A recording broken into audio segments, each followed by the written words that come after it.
The following announcement has been paid for by the New World Order.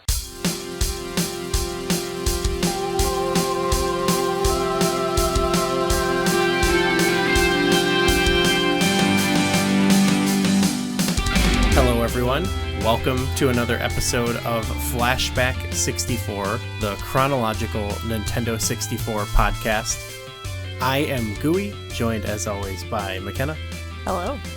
And today we're sort of we're doing an episode about some TV shows, almost, you could say, of a different variety. That is a common theme. I was like, how do I tie this together? Because it's otherwise a weird grab bag. So, well, you've heard one of our guests today returning to us. We've got Darren Hupke from Pixels and Polygons. How's it going, Darren? Hello, it's going good. I should not have spoke. I broke that rule where you don't speak as a guest until you're introduced, so I apologize. Well, we're gonna fine you or something. Yeah. But we are also joined today by a brand new guest coming to us from Quest 64 Official. We've got Mike. Hey, Mike. Hey, good evening. How's it going? It's going super good. I'm really excited to be talking about TV show Nintendo 64 games. Yes. Yep. That's the theme of the night, the specially planned theme. I think one thing we like to do to sort of icebreaker for brand new guests, and I think most people who know you probably know you have an extensive background with the Nintendo 64, but why don't you, I guess, Mike, could you tell people about Quest 64 Official and also your personal history with the Nintendo 64? Sure. Quest 64 Official is, I guess, my outlet for loving the Nintendo 64 and keeping it in the zeitgeist so people... It always seems to be the black sheep of that generation of consoles, and if I'm going to get people to remember Quest 64, the best way is to get them thinking about the N64 and the things they liked about it when they were kids. So I use memes, and outside of that, I also have a pretty large Facebook group, the Nintendo 64 super group on Facebook that's like approaching 200,000 members, and it's the same kind of thing there. Posts of people's collections and daily history and stuff like that. Oh, right on. So what's your background with the Nintendo 64? I assume you were all in on it in its heyday. We originally had Nintendo and then Sega, so we kind of made a weird jump and stayed away. I never had a Super Nintendo as a kid, and N64 was the first system we had that was brand new. My parents got us one the Christmas of '96, and they were excited about it, and we were excited about it, and I've been hooked since then. Took a break from gaming for a while, came back. Now I have kids of my own, and my oldest got really into N64 when she found my my pile of games in my wife's old system, and we ended up collecting the whole library and playing them together, and then it kind of snowballed into Facebook and Twitter and all sorts of other things now. So, hell yeah. Well, yeah, I think that that also qualifies you as a great guest for the show, because you said you've played like pretty much every game for at least a little bit. So, thank you for joining us. Oh, thank you for having me. Oh, of course. And Darren, thank you for coming back to the show. We always love having you on. As I was telling you before, I was just listening to your show today, and yeah, it's a great show, and it's great to have you back. It is fun to be back. I will talk about video games anytime and all the time, and I had a Nintendo 64, and I enjoyed my brief time with it before my young brain decided to, convince my parents to let me sell it and then buy a PlayStation and everything. But I only did that because my best friend was like the diehard Nintendo kid, and I figured, he's going to keep his. I'll be at his house to play the games that are important as they come out, and then I can also have this system. And so I did get to experience just life of that Nintendo 64 generation, like through like both consoles that, between my friend and I. So a lot of great memories, playing a lot of these great games. So I am excited to talk about them anytime and all the time. Yeah, I think well we established you with our Tomb Raider episodes as like sort of you've got the 32-bit library book, so we've established you as the PlayStation guy. So maybe we have sort of a bit of a Monday Night War here, or we have a WCW versus nWo situation here. So yes, that'll create some good matchups, I think. For life. Before we get into talking about Wheel of Fortune and WCW versus nWo World Tour, one thing we always like to do is do a little flashback segment where we let people know what was going on at the time in pop culture, or I guess history. Here I just have a little bit, because our last episode was on Bomberman 64, which came out in North America November 27th, 1997. And so we're moving up only to December 2nd, 1997. We're going to kind of be in December for a little bit. So not going to have a lot of new information. Everyone out there can guess, I think, already what the number one song is. Candle in the Wind. It's Candle in the Wind. I don't know. I don't know if either of you really want to get into it, but you know, Princess Diana, Candle in the Wind, Beanie Babies. Oh my god! I'm a fan of the show, and I listen to it. I don't want to participate in this conversation on Candle in the Wind, so I will just be here as we move forward. But I don't want to be part of the audience that continues this Candle in the Wind discussion any longer than it needs to be. Okay. yeah. I'm just a passenger in the vehicle. Okay. No, that's a bad metaphor. Princess Diana's a passenger. Oh my gosh, yeah, oh no. Look, I'm just going to answer for both of them. They were kids, they didn't care. So yeah, we'll move on. But sorry, McKenna, what were you going to say? Do we know when the Beanie Baby was released? I think that was like 98 or 99, I think. But okay, we're like looking at prices, collectibles, and there's like a special Beanie Baby that was produced earlier that had like a different material filling inside, and those ones are more valuable. Yeah, we'll do a deeper dive on Beanie Babies someday, and I think by the end of the show we'll get a Princess Di Beanie Baby. Yeah, it feels like we need it. I'll also let everybody know that Tub Thumping by Chumbawamba is still holding strong at number 6, so that's good. Number 1 album at the time was Reload by Metallica. Give me fuel, give me fire, give me that which I desire. Which it's not my favorite, I'll say. Not my favorite. I'm not a big Metallica fan, but I mean, you're a Saint Anger fan. I don't think it's last time we talked. I don't think many Metallica fans use Reload as their favorite album though. I would honestly, I'd probably rather listen to Saint Anger, unfortunately. Number 1 movie that weekend was Flubber. Oops.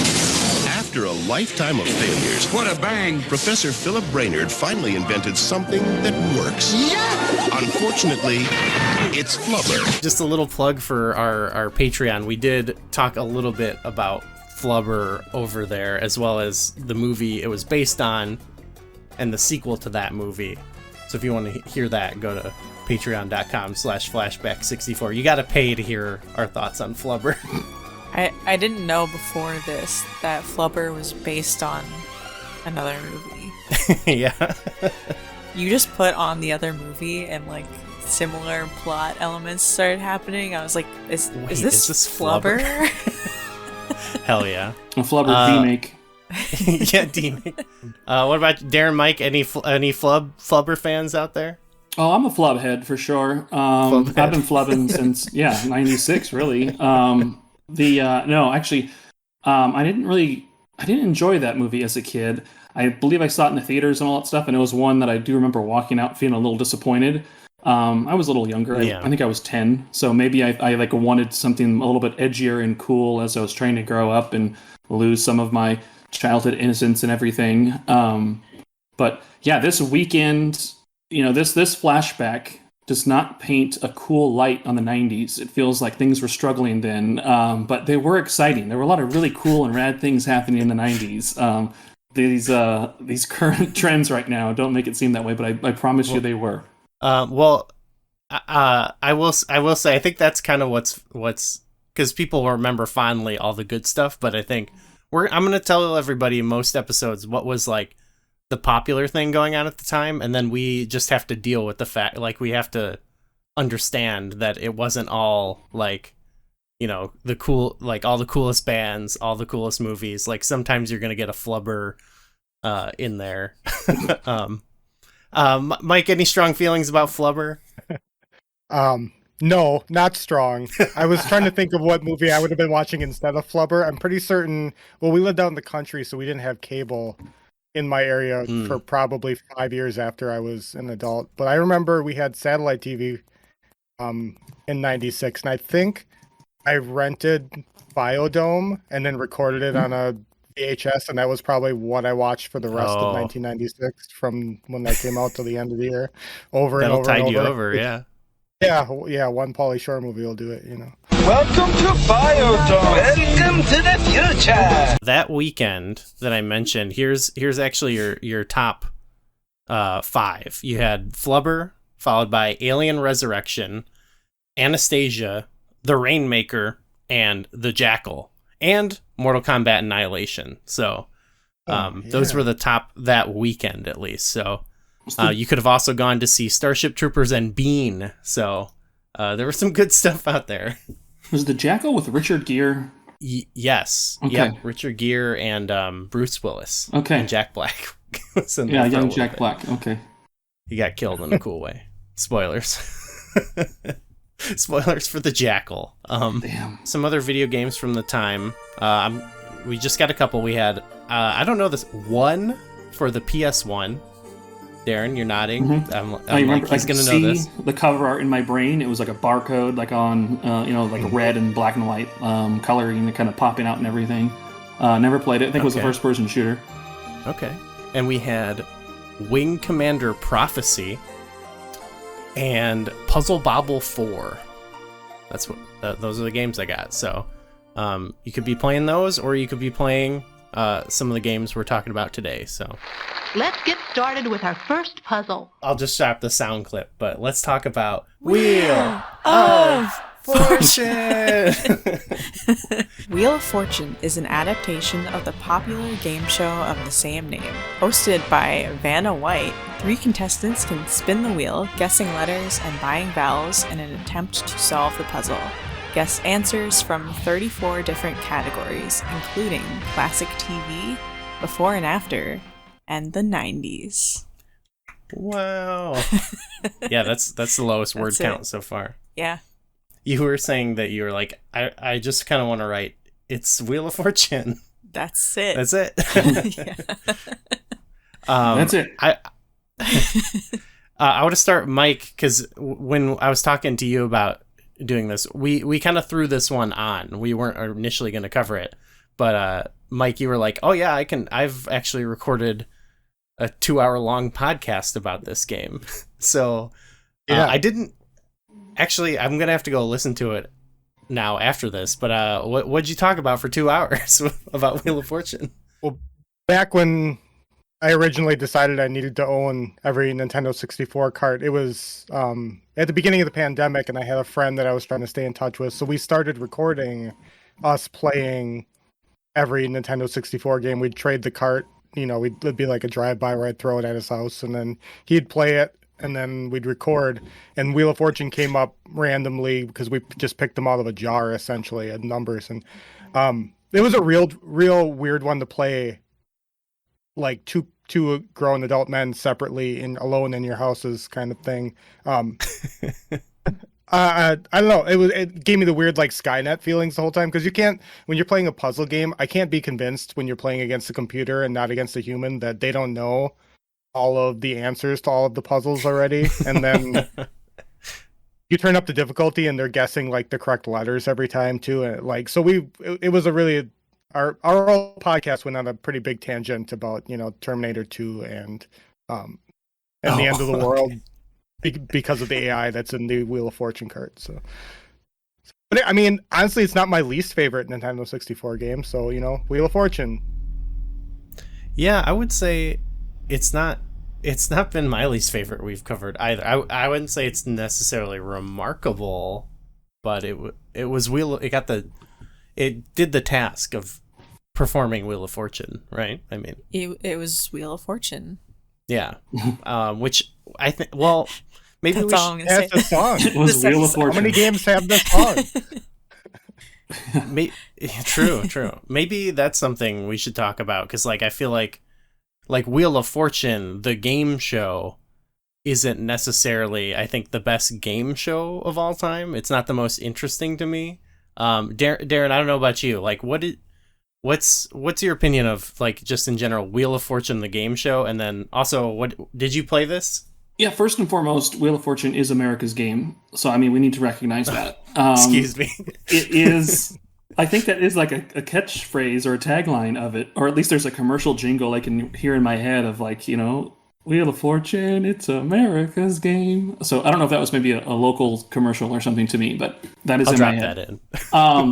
I don't know. I like it as a game show. I mean, I think I like, you know, like Sudoku things or puzzles or, you know, like Wordle and like things like that are kind of neat. And so this puts, you know, a little luck, you know, spinning the board or spinning the wheel, and then a little challenge of trying to guess, you know, what it is. And usually they're obscure stretches and things, but like to this day, even from childhood, like, you know, the popular letters RSTLNE, like those are always in my head. So if I'm playing like word games, I'm always thinking of having those letters first, because those will be easy. Or like in Scrabble, like, hey, make sure I have RSTLNE. And yeah, I was never a fan or anything, though. I never went on my way to watch it. And Right. I do remember playing like some video game adaptations of it, but I don't think I played the actual Nintendo 64 version of it. But I've got no ill will or ill feelings towards Wheel of Fortune. I mean, again, America's game. You know, it's important to respect. You know, these colors don't run.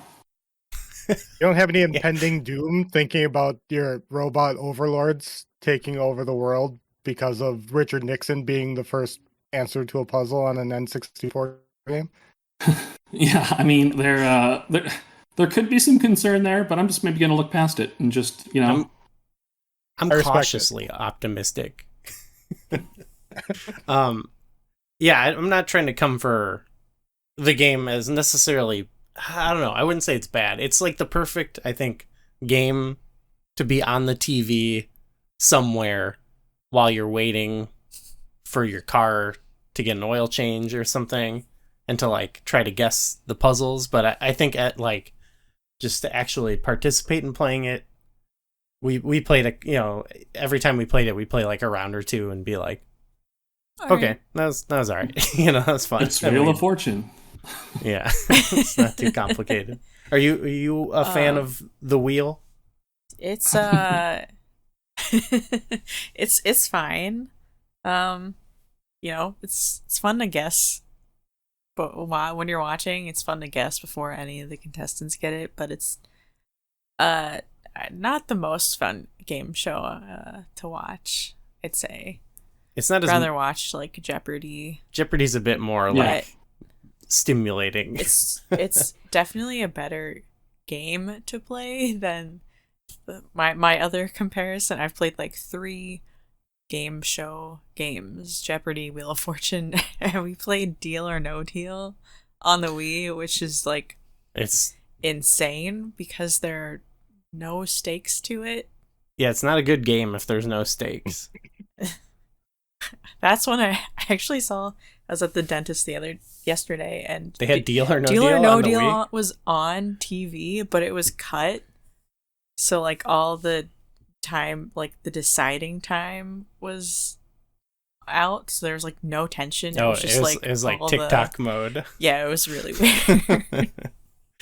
Wow, okay. I didn't know they were doing that. When you get to Jeopardy N64, I'd love to come back, because I think you're going to walk back your Wheel of Fortune versus Jeopardy feelings when you play the N64 version. So. Okay, that's interesting, because like right now, my opinions of it are actually of like, well, they're not fully shaped by this, but when I think about those games, I think about when we've played our friend has them both on the NES, and we do not. Jeopardy is really difficult on the NES. Jeopardy is really difficult, but it's still more fun, I think, than Wheel of Fortune. what we do is play Jeopardy Junior on easy mode, and then it's fun. I like to watch the occasional Jeopardy episode, and, you know, when I get one answer, I'm like, that's it, dude. I'm basically a contestant here. I mean, I may as well try and, like, you know, sign up to be a contestant because I think I'm right there. I clearly answered that question correctly. Don't count the other, like, 20 I listened to before we got here, but, like, I'm ready to go. Get me on stage. Yeah, even Jeopardy is not, like, my favorite type of trivia game to play, but I like more, like, trivia questions in general, I guess, so that might be why. I mean, like I said, I'm not trying to cut down Wheel of Fortune too hard. It's got a long storied history. It is America's game, I'll give you that. And this game, well, gameplay wise, we sort of talked about it. It's basically just the game, but I guess we could talk about it a little bit just from the presentation. I think is okay. It looks like the game, I guess, but it definitely is. I don't know. Budget. Pat Sajak. There is not a Pat Sajak in the game, right? It's just Vanna White and the board, and that's it. Yeah, I mean, Pat Sajak must have been holding out for that money, but Vanna White was down. But that seems like a weird call to make, to like not have him be in it. Yeah, she must have been like, now's my time. Well, she guest hosted a few times over the years, but actually, does she who hosts now? Does she host? Ryan Seacrest. Oh boy. Oh. Okay. I don't know why that upsets me. He's the modern Sajak. I mean, it's, you know, he's not any better or worse, you know. I was looking it up I because I was curious to know, because I believed it was around this time. Again, I kind of remember like weird odd things from my childhood, but the Wheel of Fortune set used to have letters that spun. So clearly they would put the answer up behind them, and she would turn the cube of like on like a roller or whatever, and it would like reveal it. But it was February 24th, 1997, so not far from where we're at here in this moment, where they switched to a computerized puzzle board with 52 touch-activated monitors. So that's what let her kind of like touch and reveal the letter and everything. So technically, in this December 2nd era of, we're in 96, right? Is that what you said? 97. Oh, we're 97. Okay, so we're in the digital board, you know, era here. So we are in the future. So I don't know what the game revealed. I think the game had to like creatively just like not cut to her like touching the letters. It was just her like walking by, and that was it from like a minimal technology standpoint. When you see her do it on the show, she is usually like, you know, she does not stop. She's really good at it. Game Tech, the company that made this, spent their whole budget on Pat Sajak because they also did Jeopardy. So that's why they couldn't afford. You can't go. Or not. Right, Pat Sajak. He's the guy that used to do. No, Pat He's Sajak's the host of. Alex Wheel. Alex Trebek. Yeah, because they did all of the Jeopardy games, including probably the ones you played on NES too. So. Yes, I saw they published the NES ones. I think they were made by Rare of all people. The NES ones were that was an interesting time for them, where they were just like cranking out a bunch of games. But yeah, I think I always thought with the TVs that they switched to in the 90s, I always thought they weren't, that like she wasn't really doing anything. Like they would just like, you know, make them blue, and then when she walked by, make them like bring the letter up. But then we watched all these videos where she was showing how it works, and she's like, I touched the TV right here, and I don't know if this is like a wrestling thing, like where is this kayfabe, or are those actually touchscreen TVs? You know what I mean? Yeah, this says it was the 52 touch activated monitors. So yeah, she does have to. I mean, she's got to get in there. She can screw it up, and that's just how good she is she makes it look so easy and seamless. But she's making contact, you know. But we thought wrestling was real up until the 90s too. So maybe we'll find out in 2055 that there was no touch screen, and that was all like you said, it was all kayfabe. We need to get that masked wrestler guy who revealed all the secrets about wrestling to come back revealed. But no, he did that for Magic too. There were like those Fox specials where he like, you know, like ruined a bunch of magic tricks and all that stuff, and people really hated him doing that. He had that really weird like dark mask on and everything. It's a good thing he wore a mask. He was kind of a killjoy. Yeah, there's a price on his head still to this day. Now the screen is all LED. the Wheel of Fortune screen, and she's like, in the video she was saying like, now they have a thing like a sensor. I just wave my hand in front. Yeah, it was refurbished for Season 40 in 2022. Season 40. Instead of the individual monitors, the singular video board, it uses LiDAR sensors for her touch input. Which is... That just feels like unnecessary. I'm like, just have someone press a button, but... Needlessly complicated. You know what letter they're looking for, and you know where it is. Like, no, we all love Vanna because she's America's girl on America's Game, but does she need to lift her arm up? I think Pat Sajak stepping down would have been the perfect pretense to just be like, okay, she's hosting now, and no one's touching the board anymore. She could be like behind the podium waving her arm, like from a distance, you know, and they could just be like, "Yep, it's magic. She can do it." Otherwise, I don't know. Is there much else to say about the game? You can play as a bunch of little different sprite characters that look kind of. I'll spin. I'll spin. They have some amazing voice clips. I'll spin. Yeah, by me, like again, it feels very low budget, but I don't know how much I expected out of a. You know, I mean, you go all the way up to the Deal or No Deal game, and it just feels. They all have the same vibe, you know, or it was like, what's the least amount of money we can spend on this game? Yeah, you kept pointing out how they would show like the contestants clapping for like a split second. Yeah, like they would start an animation and it would like get caught, like, yeah, just no lengthy animations or anything. Yeah. And was that where? It would just instantly get silent. It would like play the clip and then be like, we trained the contestants to stop and start at the same time. They trusted that applause light. You know, when that applause light goes off, they stop. And so they were like, boom, lock it in, guys. They had to get everybody to shut up because they had sweet full motion videos. It was like one of a handful of N64 games that had them, so you had to make sure you saw them, you know? So everybody shut up. 3-second full motion video. The Vanna White video part was cool. I was like, I'm glad they got her in there, you know. And in fact, I think in one of the group chats we're in, we were talking about this, and I think Dre from Fine Time said like it's actually an improvement for it to be Vanna White and not Pat Sajak, and I agree. So I'm not necessarily opposed to that.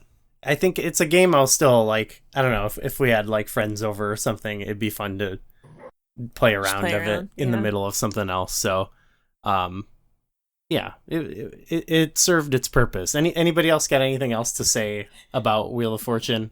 Any other conspiracy theories about the game taking over? If Vanna White's going to be our robot overlord, I'm okay with that.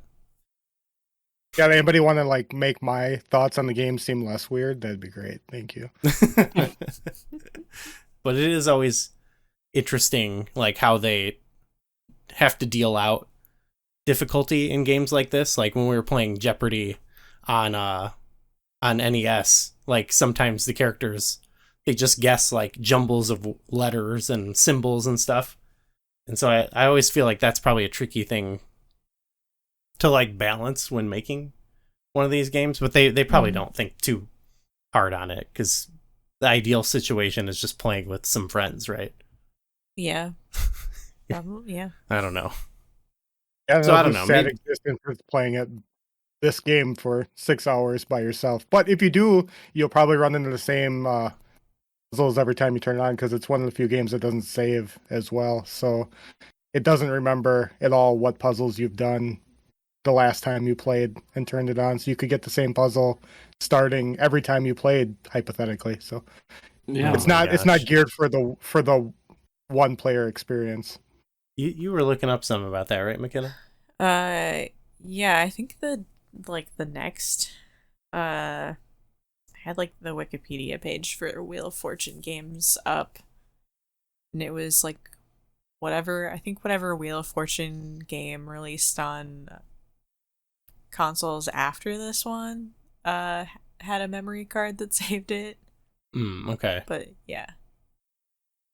Well, I feel like I was looking at the game manual too, which said like it lists all the categories, and I was like, I think we only saw like 3 of these categories while we were playing. Like we kept getting phrase. I was like, oh, there's like 60s, 70s, 80s, 90s ones.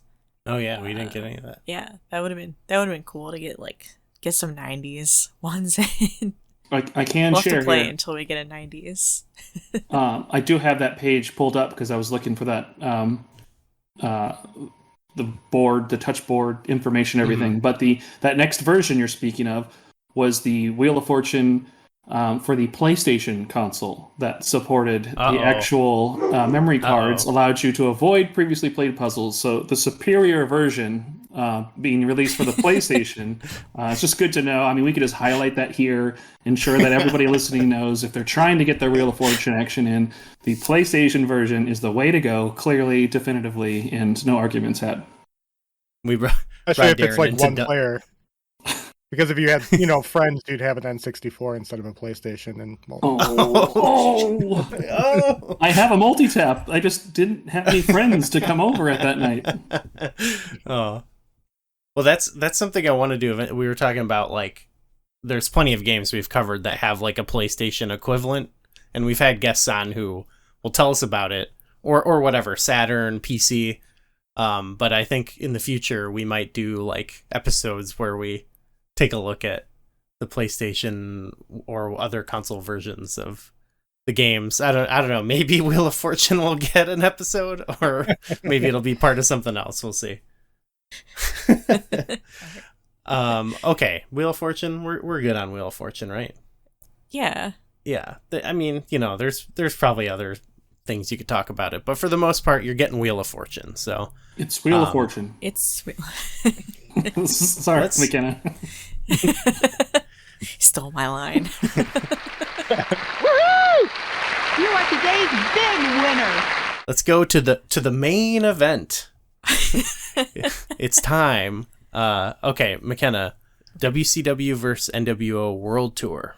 WCW vs. nWo World Tour is a 3D professional wrestling game where up to 4 players can choose from a roster of real-life wrestlers like The Giant and Sting to duke it out in the ring. Players will be able to execute a variety of attacks, including unique holds and specials for each wrestler. Each wrestler can also perform a taunt, which will boost their spirit meter and enable them to use their specials. You can choose to play a single one-on-one match, a tag team match, a handicap 1 versus 2 match, or a 4-player free-for-all battle royal match. There are also a few tournament modes, including WCW versus nWo, a league tournament, and a single elimination tournament. Compete in championship mode to win titles and unlock new characters. Nice. So this is wrestling. We've talked a little bit about wrestling on the show, but now is the time where we can really get into it, I guess. Darren, I think you've mentioned it. When you were younger, you were a wrestling fan, but it's something you left in the past, correct? I left in the past, in my childhood, where it belongs, with Legos and other childhood toys. This game though was fantastic. Like I don't know why at this point, at this game's release, I was not a wrestling fan at all. Like I think obviously aware it existed. I knew like Hulk Hogan and everything, but for whatever reason, this was just a curious like weekend rental. And I think my cousin was visiting in town, and so my 2 best friends were over, him and his younger brother, and so we got to play like 4-player matches, and like we just did that all weekend long, and we're like just nonstop like stuck to it and everything. So we like fully were invested in this, and then from here we started watching. We didn't have like cable or satellite or anything, so we can only see like this like really bad version of like WCW Saturday Night. But eventually my friends got DirecTV, and so we started to watch Nitro, and then we started paying for pay-per-views, and then it eventually went to like we were building wrestling rings and actually physically wrestling in our backyard and stuff like that. And it got hardcore and really rad for like 2 years. But Whoa, that's awesome. Yeah, all because of this one game. This game is so powerful. Yeah. Well, how about you, Mike? Are you a wrestling fan? Were you a wrestling fan? It sounds like you're into wrestling a little bit. Yeah, I liked it a lot when I was younger. My dad, I remember watching it, even on our basic TV before we had satellite TV. There would be like Saturday. I don't remember if it was midday or in the evening, but you'd get WWF stuff, and I was big into renting VHS pay-per-views and then watching them with friends and stuff, even though I couldn't see the episodes live. But this game was huge. So I had Sega before. WWF Raw on the Sega was a great game that we owned, and then we got WWF, I think it was the arcade game, which is more like a fighting game than like a wrestling game, and that was not as good. And then my mom just came home with this game. She used to buy games. We'd rent games pretty frequently, but we'd only buy like 1 or 2 games a year, and she must have got it on sale or something because the grocery store was right next to Prangy Way or Sears, maybe. I don't know. One of those places. And she came home with it. Like, hey, wrestling game. You guys want this? I'm like, yeah. She's like, all right, well, you need to do all the chores in the house. So I have a younger brother. We did. And we started playing this game probably the same. It was like a Friday night because that's when she would grocery shop. And I don't remember doing anything else for the weekend other than just playing this game nonstop. It was amazing. And it totally was like refreshing for wrestling games because it felt like it was smooth and like it was finally wrestling again instead of a fighting game. Yeah, this was a big moment definitely. for me. This game for me, I didn't play it at the time, but I was at this time. I mean, I was like 7 at this point, and this was when I started to really get into like that's like the prime age to be into wrestling, and apparently like 30, 40 years old for, well, myself included, unfortunately, but yeah, I got heavily into wrestling. I played some of the later ones on the console much more intensely. They're all it's, what's the name of that company? It's AKI or Aki. How do you say it? I say AKI, but okay. I don't know how it is actually pronounced officially. So this is, I played, like, I had No Mercy, and then I think I had some that they didn't make as well. But I was, at this time, I was like super into WCW and like primarily like that type of stuff. So if I had this game, I would have been into it. But I was probably, I don't know, maybe my parents probably wouldn't have gotten me it at the time. Maybe I would have been maybe a little too young for them maybe to get it, even though they were letting me watch. But going back or like playing this now, it was pretty easy to fall into it because I had experience with the other games. But McKenna, it's completely new game for you, and you are unfortunately you're a wrestling fan now because I watch wrestling and you hang out and watch it too. So what was it I don't know, what was it like? It's fun. I pretty much play it like I play fighting games where I'm just mashing buttons. I know the controls like a little bit better, I'd say.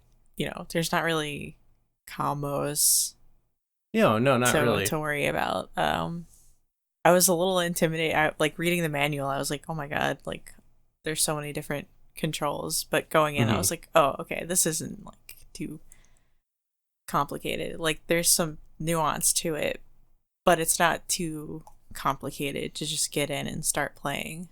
Yeah, I think the controls are pretty intuitive, and like all that extra stuff that you read and like could be intimidating when you read the manual. It's more like if you're playing it and you like are familiar with wrestling and like kind of what people do, like you can kind of intuit like, okay, like how do I like I did that a lot. Like, oh, can I do like this sort of move? And I would just like, go up and hit a button and like, like diving outside of the ring or like throwing a guy into the corner or something. Like it's pretty intuitive. Like you can do things you think you should be able to do, and it works. I think it was like, I think as a kid, like I really enjoyed it because it is simple to kind of like, initially do some things. You have B for like strikes, A for grapples, down C will like, run. But like if you just use like those 2 or 3 buttons to kind of start with, you're going to still have some fun. But then as you start to play, like you start to see the defense of it. Like L will like duck out of like a grapple as a defense, and like R will like block a strike. And so you have L and R to block the strikes in grapples potentially, and even like time it right or mash on them. However the actual system works, I'm not sure. But there's the occasional counters that you can do, and then when you hold B, you get a heavy strike, or you hold A, you get a heavy grapple for even like stronger moves and everything. So like as you start to play, you start to pick up on those additional things that make you feel like a little bit more skilled. And then, even further, like when you're getting up off the mat and like rising up, if you hold down R, you'll stay like in this half ducked state that can't be grappled or grabbed, but you can do either an evasive roll away or like a strike, to kind of like catch them off guard or surprise them with a grapple or attack. And like there is just the right amount of balance that once you have that skill, like perfect for like friends getting competitive with each other, that you start to have like this like cat and mouse and like this like give and take, and you gotta like, when are you gonna take a chance to try and like not dodge it but like go in for it, and like it gets really like to this day, when my buddy lives in like Northern California, when he comes and visits, we'll pull out the game and we'll play for like a belt on one of the later versions of the game just to do it because it's something we have to do. But it's still like the matches start, and like before a punch is thrown, we're kind of like waiting to see who's going to go first. Like, because as soon as that first strike's thrown, if you block it, you can then immediately start going back and hit him with your own. And it's just like this mastery that you could have over it. And it's not convoluted. Like, it doesn't go further than that. It doesn't then start saying hold A and B together while you're pressing down and you can do this, or if you modify it while holding the R button and pressing these buttons, like it doesn't ever like break itself and get like way too ridiculous, which I think more modern games like wrestling games and stuff have done.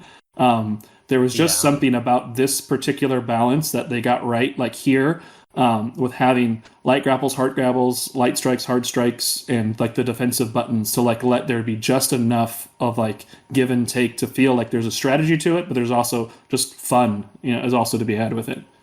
Yeah, big time. Like you mentioned, Mike, like the fact that it's like wrestling, I think is really key to it. Like that grapple system, I think sets it apart so much from being a game where you're just like doing fighting game stuff or whatever. And I think the grappling system in this game that they then use as like the blueprint for the other games is so fresh. I think even playing it now, I'm like, this feels so good. I don't know.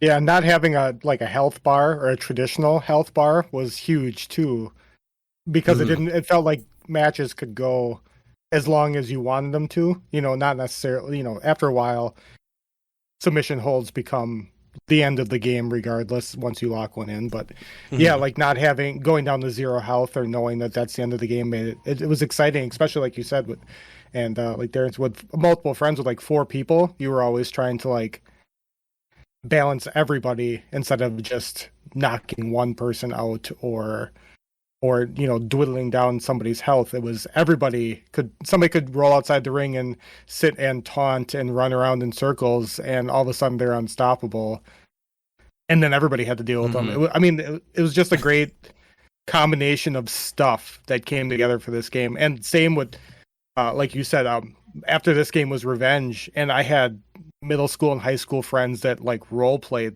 this. We all had a character, and we had belts that carried over for weeks, months, all through the summer. We go to each other's houses and play for belts and secretly like start alliances with each other to like screw up matches. We had this was such a cultural thing, because everybody knew, if you were into wrestling, or even if you weren't, if you're just into video games, like how great these games were compared to some of the wrestling games we had on NES and Sega and Super Nintendo coming up to this. So it was really a breath of fresh air to play something that was still wrestling forward and for the fans, as opposed to just another fighting game.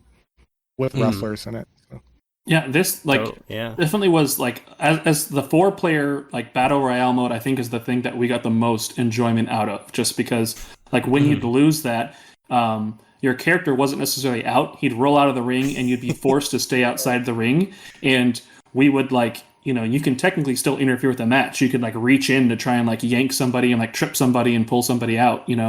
Right. And so like you had still like an influence on there, so you still were an active participant like in the dramatics of it. But like you mentioned, the lack of a health bar, I think that spirit meter was like new to it.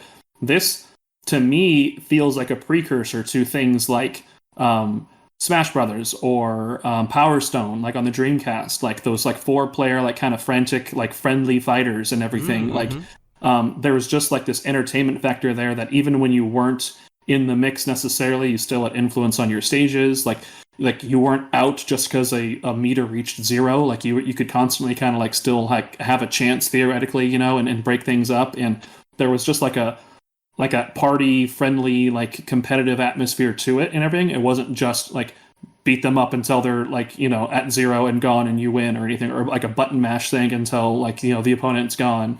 And then you mentioned there's no combos. It wasn't that like one friend could come over and just be a master at it and then like just wipe the floor with everybody. If you all essentially had a good understanding of the controls, like you kind of had a good chance to kind of like overcome and eventually win and everything. And so like, yeah, I think the idea of this one, like being that 4-player like battle royale mode was like, that was it. I mean, realistically, this one didn't have a lot of other modes to really go through. I mean, you did the little league matches to unlock a couple extra fighters, but otherwise there was no belt creation in this one. There wasn't even a create a wrestler in this one. This was, I think, in that era, I think people were still expecting like either arcade ports of like simple, quick pick up and play games, or like adventure games. So even with what this game offered, there still was a lot of value for what people maybe were expecting, and it only grew as the series went on too.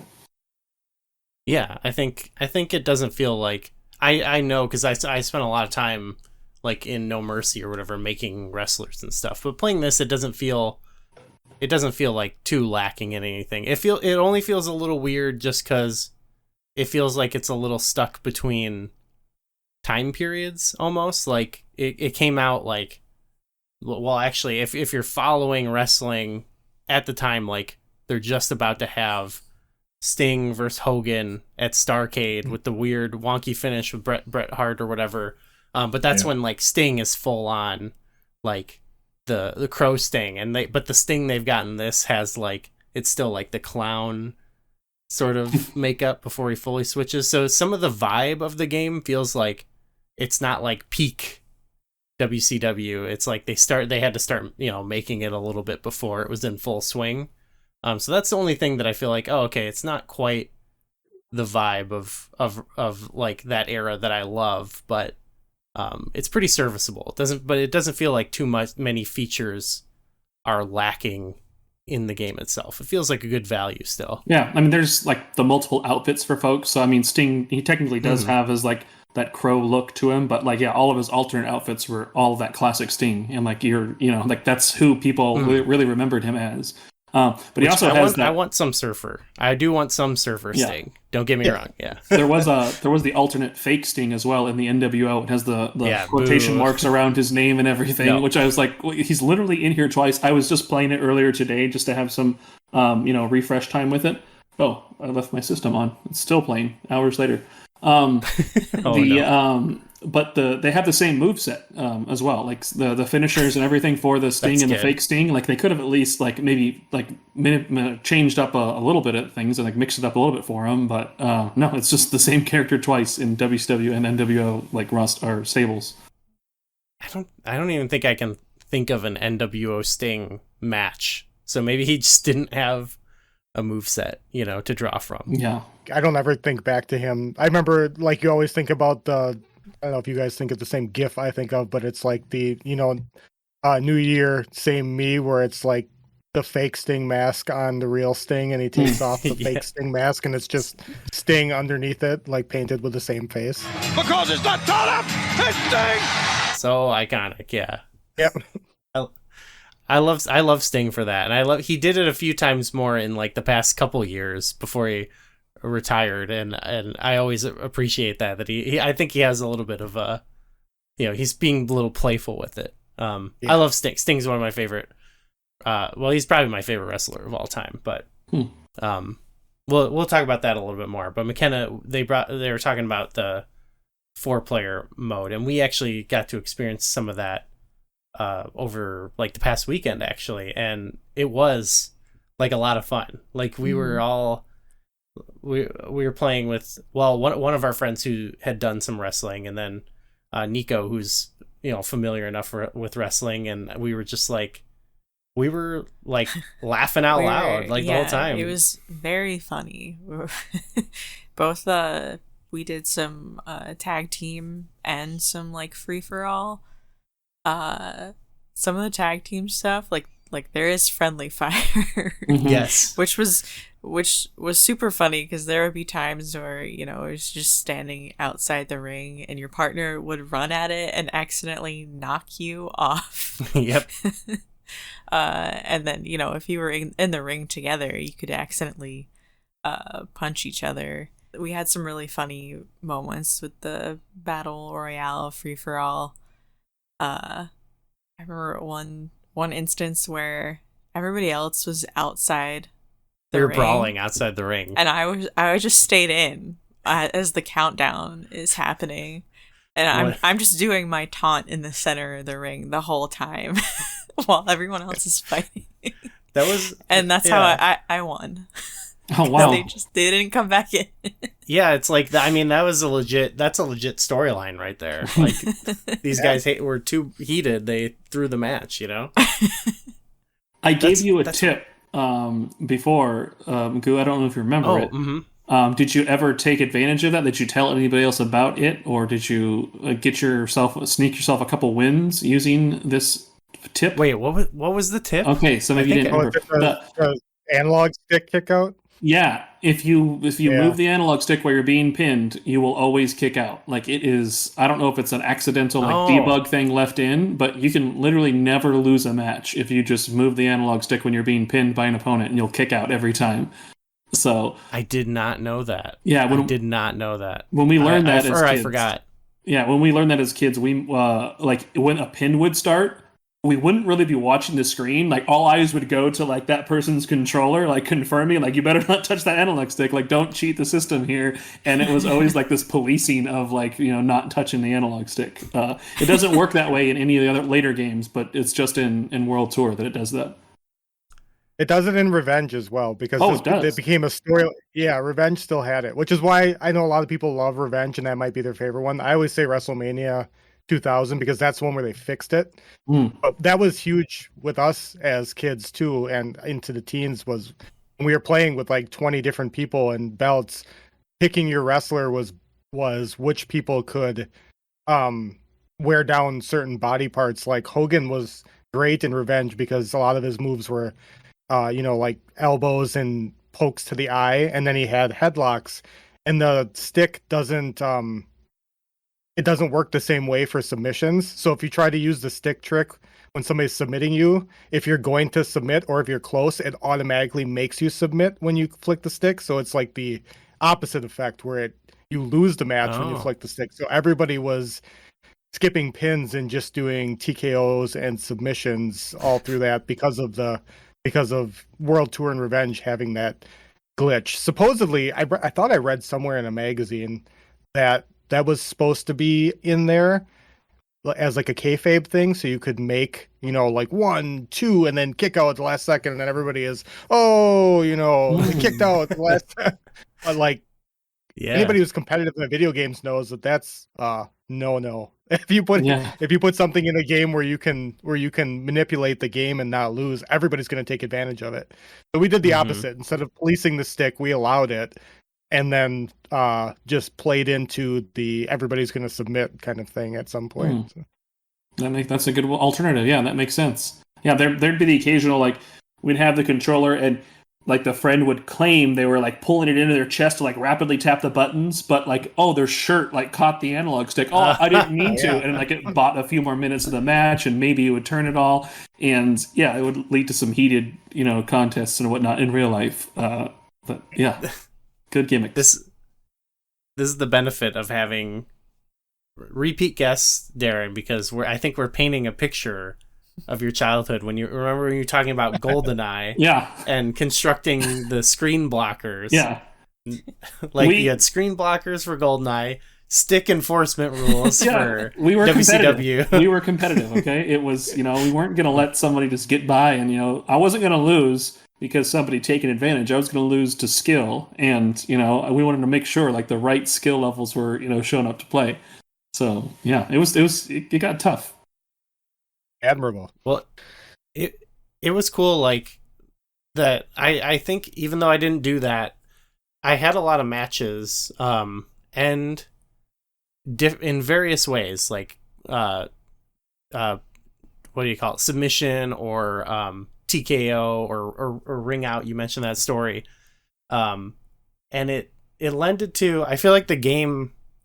It did a good job of like I had fun playing and sort of like imagining this as a wrestling match. Like a lot of them would be like the weirdest match of all time, but it was fun like that there was actually a variety, like not all the fights felt the same, and I think that really like came across like with the different wrestlers. Like I didn't know what I expected, but when I played as different wrestlers, I found that the outcomes of the matches were like completely different. So like earlier today I was playing as the Giant, and I found that every time I did his special power bomb or whatever, the character almost always had a chance to have a TKO. And if they didn't, they got up, I would do it again and do it again. And eventually, like I was winning all the matches as the Giant by knocking them out, by just slamming them over and over. And that felt like very in character for like, the Giant. Whereas like when I was playing, as like Rey Mysterio, it was completely different. Actually in the Rey Mysterio case, I was having moments where I was doing stuff like running at the guys, and I was like, oh, I wonder if I could do like a Hurricane Rana at him from like running. And I just ran at a guy and, tapped the grapple, and he did one. And I was like, blew my mind. So while other characters don't do that, so it was cool to like it actually felt like there was different scenarios and different like matchups you could do, even playing the same modes over and over. I'm sure there's a limit to it, but it felt like it had a nice variety. Well, the developer like continued to build like on this engine, and like all of those like whatever, whether it was motion captured or not, whatever, but they built their like move database. Like it just continued to grow. Like not a lot of people realize this, but WCW versus the World was on the PlayStation. It predated this one, so a lot of PlayStation gamers got to experience this engine earlier. This wasn't the first time. That's neither here nor there. It's not like a brag or a boast thing. But this was the first time that the grapple system was actually there, with like the hard grapple and like grapple, and being able to kind of mix that up. And there's still moves I remember playing in WrestleMania 2000 or No Mercy, like when like you kind of like arm wrench and then they'd counter and flip over and everything, like seeing that animation play out, like that's happened in like all of the games up to this point. So they just were able to just add more and more moves to it, and I think that just helps all the characters be able to have like a really tried and true like move set that like is really specific to their personalities, and not just like everyone has the same generic 12 moves, and then just the finisher or special is what makes them unique. Like you can see every wrestler doing like those actual moves that they would do like in their own roster, like, or in their own arsenal, like on TV, like growing up and everything. So they have a really good engine in play here, and like those animation and those things like definitely make you feel like you can play as that character you are controlling, and it really comes to life that way. We should shout out the WCW versus the World, the PlayStation game, and also just in general, these are both like Americanized versions of it's Virtual Pro Wrestling, I believe. This series WCW was the Virtual versus the World. That was the first one, correct? And then that's then the 2-player one with 1 or 2 players, because that's how many players that system had. Yeah. I mean, the same bar is going back then. That's fine. I mean, there was 2 players, but you could pick from 60 different wrestlers. They had to reduce the roster on the cartridge for the 64 to only 40 for World Tour, but it did improve the engine because it was later. It was, hopefully to be expected they would improve upon it.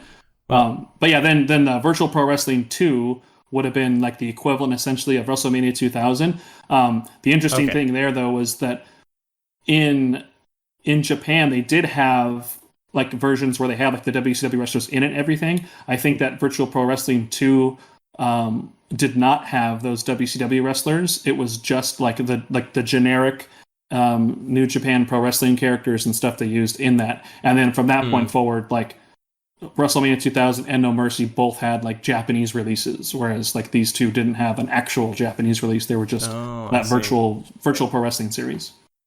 Yeah, Virtual Pro Wrestling Tour is actually my favorite wrestling game on the system. So that like I love that game. If you want to play like in my opinion the pinnacle of wrestling, that's the one you go to, because they also added like you talked about with the difference in matches. They also did strikes because they had they had like Sammy Schilt. If you're into like UFC and stuff like that, they had Boss Rutan and a bunch of like cage fighters, I guess, from that era. So there was like parts of the match you could have settings where it was more about grappling and striking and less about theatrics and high flying and pinning and stuff like that. So it was really cool. And yeah, you were right about the rosters. They so Virtual Pro 2 was WrestleMania, and then there was no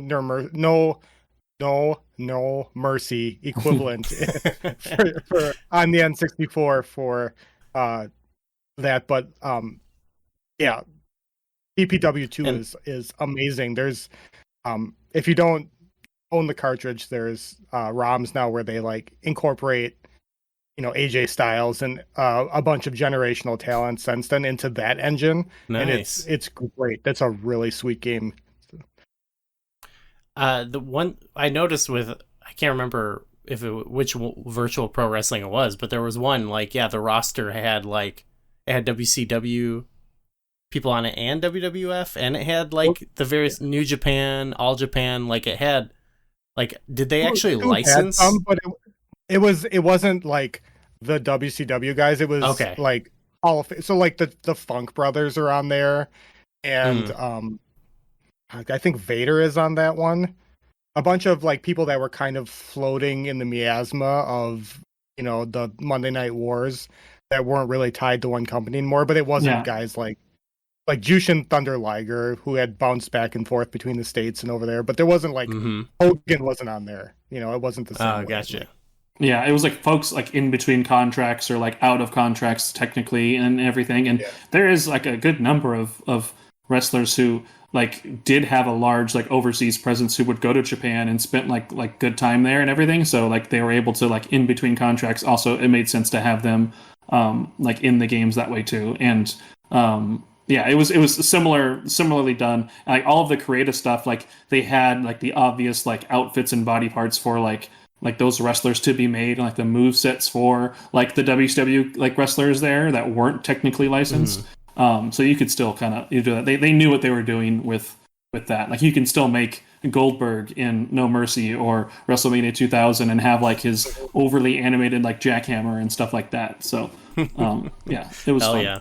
Well, this one also had some non WCW wrestlers, but they changed all the. You sent me the list, Darren, of like who they were all based on, and it makes sense now, knowing I guess that it was like a port from like, because I was thinking like they went through all the trouble to include all these iconic wrestlers from the 90s or whatever, but they gave them all racist names. And I was like, what are you doing? Yeah.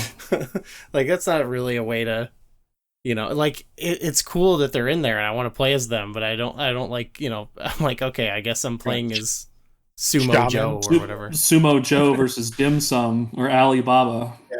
Black Belt and Paco Loco. Yeah. Yeah.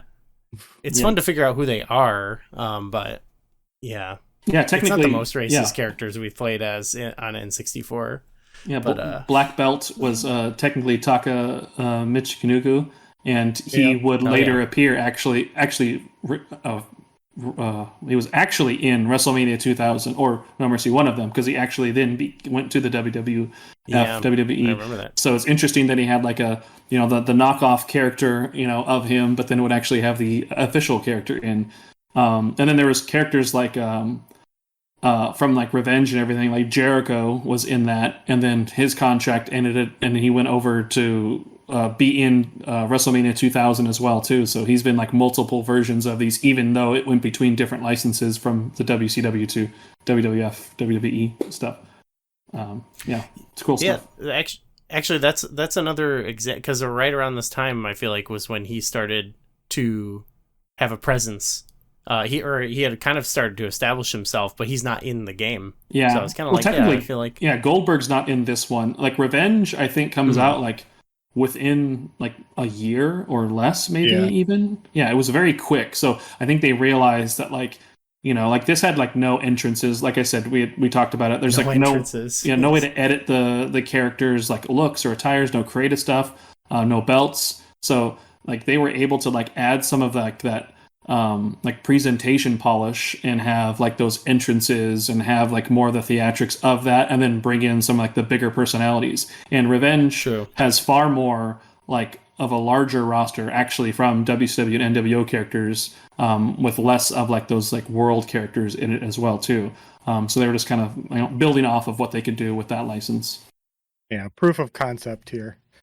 Yeah, and they must have known right away. This was a $1 million seller. I'm pretty certain it was, if I remember correctly. All 4 of the Aki games ended up being $1 million, but I don't know where this one ranked. But yeah, they knew what they had immediately and got back and expanded the roster.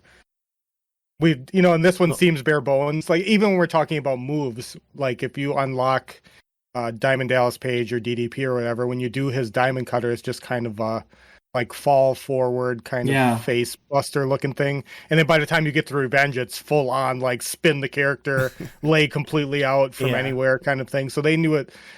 Once they figured out that the system worked, they went straight to presentation and roster and like, all right, well, blow it up. Let's put everything in it.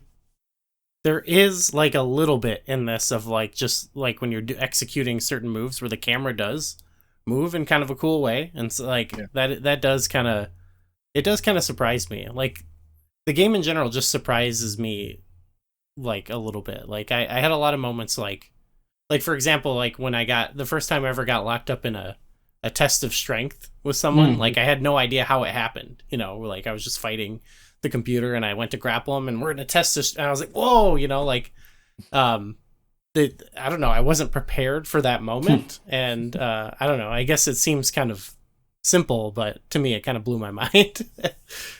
You mentioned the roster, or I guess we've been talking about the roster. McKenna, who do you play as? Who's your go-to? Usually Sting. You like Sting. I like Sting. We like Sting because we watched him retire this past year.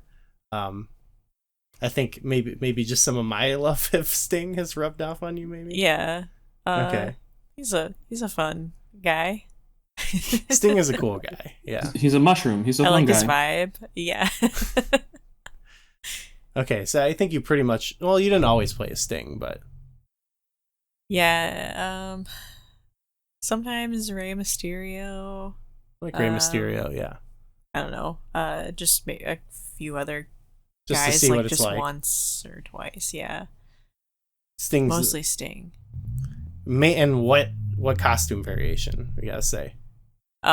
His crow. Usually either his crow or his rainbow stinger. There's a pants. Yeah, good that one flavor. looks so good. I'm trying to find a T-shirt of that rainbow stinger. Oh, we'll make that happen. Yeah. For me, like, well, Sting was a go-to in this time period. I was like, I think because I was a little kid, I was such a mark for like exactly who they want everyone to like, So I love Sting, I love Diamond Dallas Page, and I love Goldberg. And like I hated until I was like a preteen, I like hated the NWO. But then once I was like this, like I said, this was like 6, 7. But then once I started to get, like the late days of WCW, where it was like that's when I started to understand like, oh, the NWO is like cool. They're not like bad guy, or they're supposed to be cool. I guess they're probably kind of lame when you think about it, but they're too cool. It's not that they're lame; they're just too cool. Yeah. They're too cool. Yeah. So yeah, Sting was kind of a go-to for me, but like I said, I was trying out Giant, and I love DDP. So, how about you, Darren? You any go-to characters? Yeah, this was like again like new to wrestling. Like this is me introduced to these. So all the characters were kind of like new to me. But like I have an Uncle Kevin, and he's a taller guy, and he had long hair. So I was like, all right, I like Kevin Nash. Like this guy's cool. This is where the big boys play, huh? Look at the adjective, play. And I ended up kind of like writing that out. Like when the NWO stuff started, and we started watching TV, I was like a big like NWO fan, and then especially once like the Wolfpack like splintered off from there, like that 100% was like that's where I was at. Like I was on board with them. Like they definitely were cooler than all like the babyface like regular wrestlers that everyone was cheering for. Like no, these guys are different. So I always preferred like those types, but to be honest, like there's a lot of great wrestlers like in the game, and like I do enjoy kind of like mixing it up and playing it. Like when you see later on, you realize there's like that heavyweight type, there's like a normal type, and there's a cruiserweight type. Like it is interesting to kind of mix and match and kind of play with those different play styles and everything. I'm gonna drop this in the chat. I know that listeners can't see this, but I one time was at a Las Vegas airport. Oh my god! And I ran into Big Sexy himself, and I was like, "Dude, that is Kevin Nash. I have to go get a picture with this man."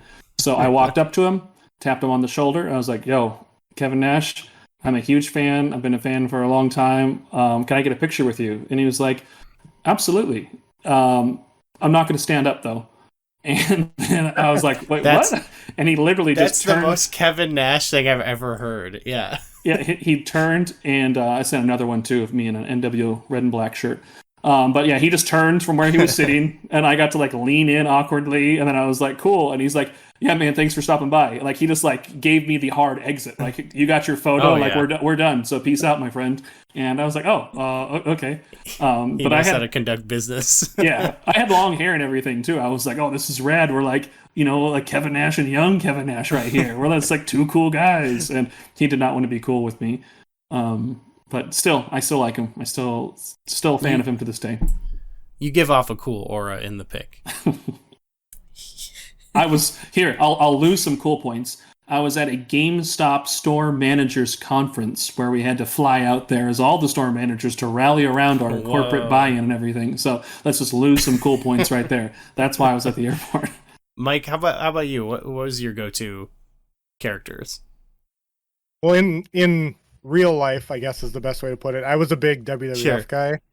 So it was Bret Hart for me, who isn't in this. Come on now. And then and then Razor Ramon was huge for me. So then them Nash and Hall jumping ship and being in this game was super cool, and obviously the NWO was cool. But because of the stick trick that we've been talking about, and because of how this game was drilled into my head, going back, I had heavyweights. I think it was Powder Keg, the big yellow guy, because all of his moves, he doesn't have a lot of like pinning moves. Everything is like you talked about with the Giant. Everything is like has TKO potential. So that's how I kind of play now. And then with the lighter guys, I like Dean Malenko. I've always kind of been a fan of his. I'm kind of a short dude, so rooting for the small guys, the cruiserweights was always, and those matches were great when we were younger too. The cruiserweight division with Eddie Guerrero and Dean Malenko and Alex Wright and Mysterio and all that were some of the best matches. So like, thanks for saying Alex Wright. I appreciate it. Well, yeah, he wasn't tiny, but he was, he didn't weigh a lot, so he could still fight with them. Oh yeah. It was so Dean Malenko Oh, sorry. But just in that era, the cruiserweight matches were the ones that you wanted to watch but Yeah. it was a popularity contest and a money business. And so Kevin Nash and Scott Hall, I know 4 moves and I'm going to talk on this mic for 20 minutes, but I am the biggest draw here. But no. Like, get off the screen. Like, I want to see those like cool guys like throw their bodies on the line and do these wild things like at the start of every single show. Yeah. Every pay-per-view would be like, you'd have like Eddie Guerrero, Rey Mysterio, you get Jushin Thunder Liger in there, Psychosis. I think like that was what was cool. I didn't realize at the time was like I feel like exposed you to some cool like foreign wrestlers in a way. Like I've watched some side by side, and anytime they do like a lucha match or like a Japanese match at the same time on WWF where they're trying to do their light heavyweight stuff, like it's not presented well. And then of course they just have like Jerry the King Lawler, like, or whatever, like making like really racist comments the whole time, which, to be fair, WCW had that a little bit too. Like they would heel, like the heel commentator would do it a little bit, but they would balance it out a little bit better. They'd have like Mike Tenay, who had like a lot of the knowledge, like trying to educate people on the concept of like lucha and Japanese wrestling and stuff. So, yeah, I love it. It's great how all their pay-per-views would start like that, and then they'd be like main event, Hulk Hogan and Roddy Piper cage match or something. Yeah. You're like, oh god, in the slowest match you've ever seen in your life. Yeah. Yeah, that's why watching it, I'm like, I think I'm team at least in 97, I'm team WCW, because I'm watching the NWO and their antics and Eric Bischoff, and I know where it's all going, and I know it's not good. So I'm just like, now I think it's retroactive. I'm fully team WCW for whatever it's worth. McKenna, any other, you mentioned the ring count out moment. Any other like big match moments you can recall? I don't know if this is this is not really a big match moment, just something I thought was funny while playing is that most of the time when I like jump off the top rope, I would not succeed in attacking anyone because it was really easy to move out of the way. But I thought it was funny when I just land on the floor, flat on the ground, just like flat on the ground, arms at the side, and they just lie there for a second. It was. I didn't realize till much later, like, about holding the button to, like, stay on top. Like, much later, I figured that out, and that changed the game on that, where you can actually figure out, like, proper timing. Because, yeah, I was mostly just, like, jumping out onto the ground or whatever. Mm-hmm. You can tap R as well to, like, hop off and not do any move at all, too. So, like, if you run up and you're like, you lose it, you can, like, tap R, and you can just hop off and not risk any damage. Just interacting with like the ropes in general. There's, if you're doing a tag team match, whoever's outside can grab your opponent while whoever's in the ring can just beat on them. That's fun. You can do some real tag team wrestling. In fact, doing the tag team like grapples is really exciting when you pull one off. Like we'd be like, okay, 3, 2, 1, hit it, and like that always felt so good. We never pulled off like where you can put them on your shoulders and then someone else jumps. That was a little too takes too much coordination. But the fact that there's some multiplayer interaction in terms of teaming up was really good. And yeah, the modes, I don't know. And we kind of talked about. I think Darren, you mentioned like not a ton of modes, but I did think playing through fighting for like the belts and stuff like that is actually pretty fun. Unlocking the characters. Did you actually fight for a belt, or were you winning a trophy? Because in the still screen, you're just holding up a trophy in a generic hand. There actually isn't a mention of a belt necessarily. They have a little icon when you beat it. That's about all there is. I realized after you do it, you have to then go save. Otherwise, when you reset, it's not. I assumed if I had the memory pack in, it would just save when I won. Oh no! Yeah, no. So I had to re-unlock DDP, which is a little frustrating. I actually found that was kind of interesting that like DDP and Macho Man, who are like I think two pretty key players on their roster at this time, where you had to like unlock them. Yeah, which I don't know. I thought that was interesting. I thought it would be kept more for guys like Glacier, who I also unlocked. But yeah, I don't know. Did you get Bruiser Joe? Did you get the boxer and play around with him? I started working on that. That was like to get that one. Wasn't that the one where you have to do like 15 matches? I think it's like a that lot. Title. I think You do once you unlock all 4 of them and beat all 4 leagues, like then you can do that like that last tier. And if you pick a heavyweight and beat, it's essentially characters from all 4 of like the little in-game leagues. Then you can unlock him, and it's supposed to be like Muhammad Ali apparently, but he's just Joe Bruiser. But he is like Mike was saying in the Japanese versions, like it's like one of those like striker balanced ones. So he doesn't have like grapples, or if they did have grapples, they were all just like those like quick hit attacks right afterwards and all that stuff. No suplexes or anything crazy like that. Okay. Like the cheat if you want to play like a fighting game instead of a wrestling game, because just about all of his strikes end up in TKOs. You can end every match in like 30 seconds just by pummeling somebody's face and then ending it. So it's a good reward for playing hours and hours of endless league battle. There'd be pretty cool. some work to do, but like when you again in WrestleMania or No Mercy, one of them, when you're creating a wrestler and you're picking your moves, like it'll tell you if the move can like make them bloody, or if it's like if it can knock them out, like give them a TKO and everything. So you can see which moves are actually eligible for that. Not any move can do that and everything. So like it'd be interesting to go through this and catalog like which moves are technically from that same list that maybe they carry like in like reverse order to see who is maybe the best character or the strongest character or more likely to win because of things like that. Because there clearly are like flags for which does that. Because I mentioned that too. I wanted to share that the bleeding mechanic. You can get bloody in this game, but technically at the time, like this was like WCW wasn't allowing like blood on TV. Like they had a more of a clean image. They didn't yet get to like the full on like Attitude Era and Monday Night War era where like they did start kind of going a little bit crazy, but they weren't really doing a lot of blood in the league at that time. So this game doing that was kind of like odd because it was like not something that mirrored real life at the moment. Yeah, it was the realism option.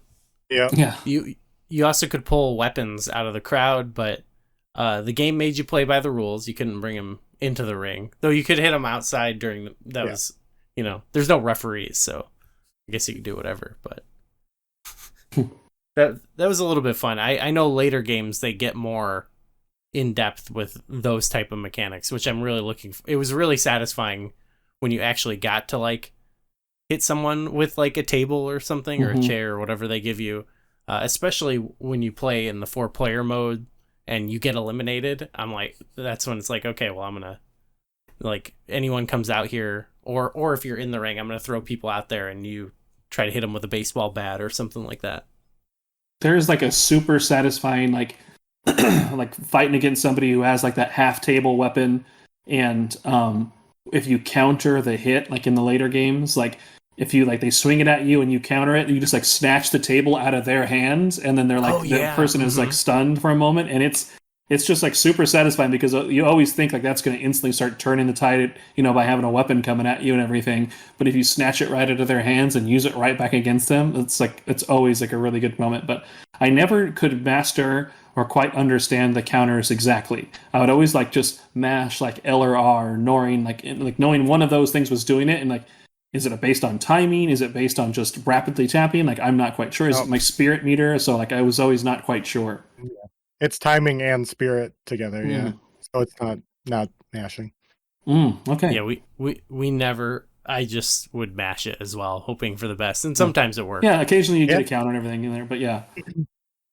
But that felt true to the feeling in wrestling when that happens, like I always feel like I overcame the odds when it happens. So, anything else we want to say about the game, Mike? Any other notes or anything you had?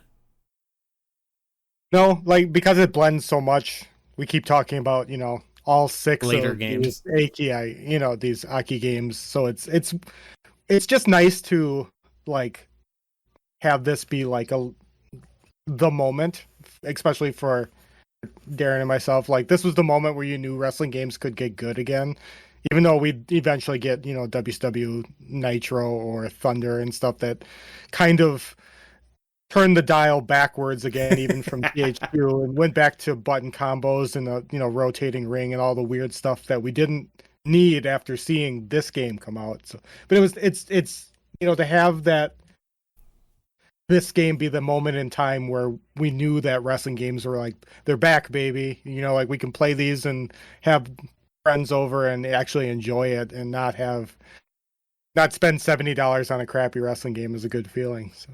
Yeah, absolutely. I mean, I remember like having some weird, like I had Backstage Assault was one of them.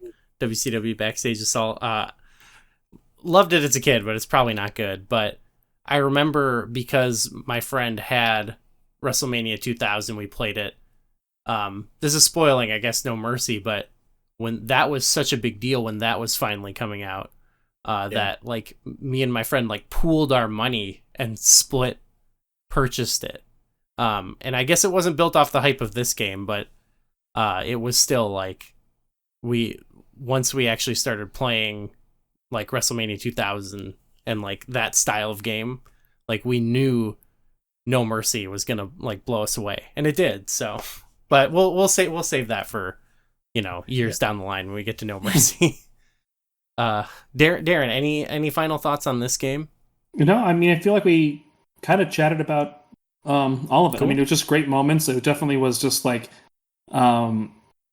caught me by surprise and just opened up like a whole world of like excitement, you know, like I said, like just being like getting into wrestling like so heavy and like even letting that spill out into the real world. Like it was all like started just because of this game, and like having like that 4-player, you know, the power of the Nintendo 64, if it could do anything right, was to have 4 players, and it was just super fun to like be able to like just be in that weekend, to be in that moment, and then I ended up buying the game and just like continue to come back to it, and like it blew me away. So like this like just a great game at the right time, you know, and just the perfect balance, I think, for just fun and entertainment and skill and challenge and excitement and everything. So just real rad game. Go out and play it if you haven't played it, or any of the Nintendo 64 wrestling games that are by Aki. I take that back, because there was a Nitro port and there is Warzone. You know, don't play any of those ones. Play just these ones.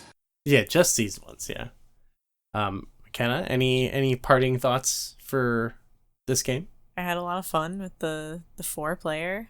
Yeah, we'll definitely play it more, I think, like with our friends and stuff. Mm-hmm. It was great to go back to this, and it was great for me to kind of get some time with it, because in like the past, like in my adult life playing this, or like this style of game, I've mostly done it like playing with a bunch of friends who played it way more than me, like played these kind of games way more than me, like into their adult life. And so every time I get in the ring with them, like they've got all the strats and stuff down, and I would just get whooped and I couldn't figure it out. And so it was nice to like actually have the setup to play it, and to like now I feel like I could get in the ring. I might stand a chance, maybe. Fans, the first wrestling game for the Nintendo 64 has just arrived, and it's pandemonium in stores everywhere. Pick up a copy of WCW versus the nWo World Tour at your local retailer today. Over 40 wrestlers, each wrestler performing 30 to 40 moves, including his own signature move. We had a nice connective tissue there with the television theme, but it's Wheel of Fortune. It's America's podcast.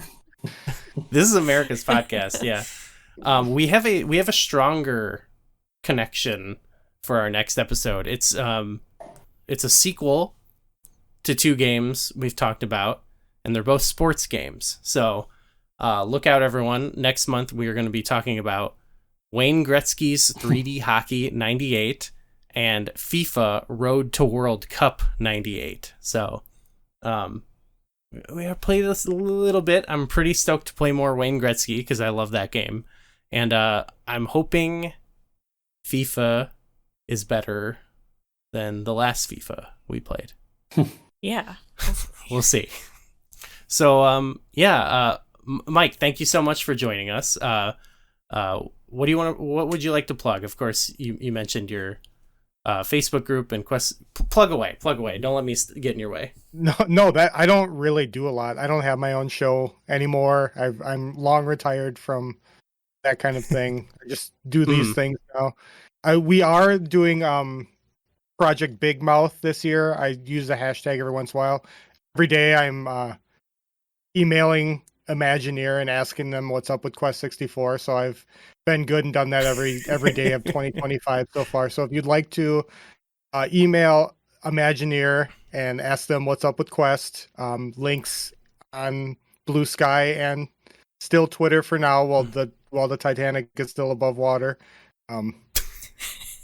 That's it. That's all I do is annoy people with my favorite game. So I'm here to be on other people's shows and hang out and talk about N64 and hope that people still enjoy the system when Quest 65 comes out. Fingers crossed, right? Well, I mean, obviously you're the first ballot guest for Quest 64, but I've got games from you, and it's nice to also know you said basically any game you're down for. So I appreciate you coming on, and I'm sure we'll have you on many more times in the future. Yeah, I would love to be on call for just about any game you can come up with. So. All right, we'll test the limits of that, I'm sure, someday. Because I'm sure there's some games that truly nobody wants to talk about, and I might be like, all right, Mike, you ready to go down? I'll be there. Cool. Well, and Darren, thank you so much. Of course, you've got Pixels and Polygons, Retro Game Zine. What else you got to plug?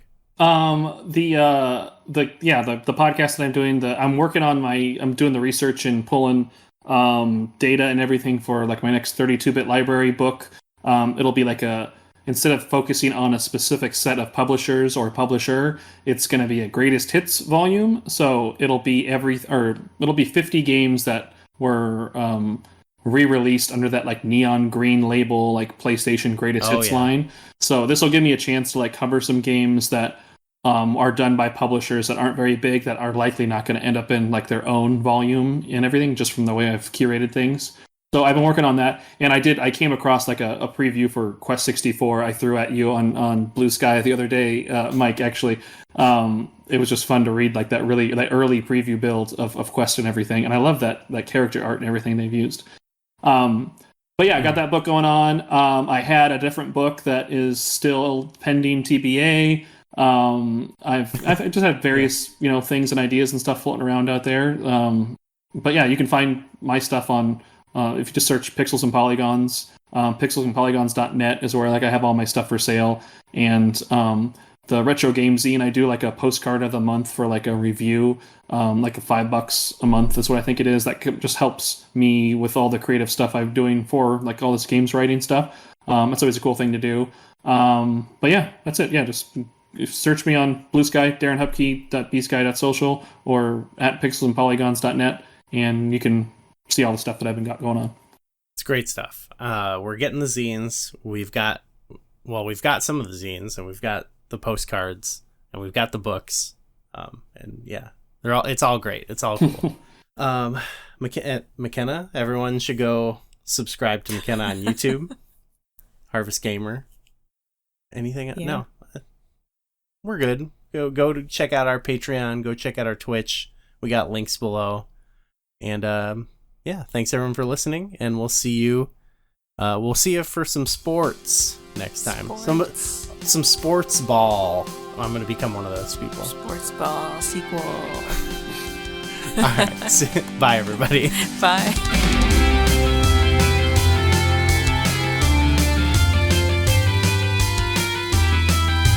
As always, we want to give a special shout out to our Millennium Star tier patrons. So thank you, Cyberlink420, Darren Hupke, Infection Form, Jeremy Aber, Kiefer, Nico, Quaid, and Underline V.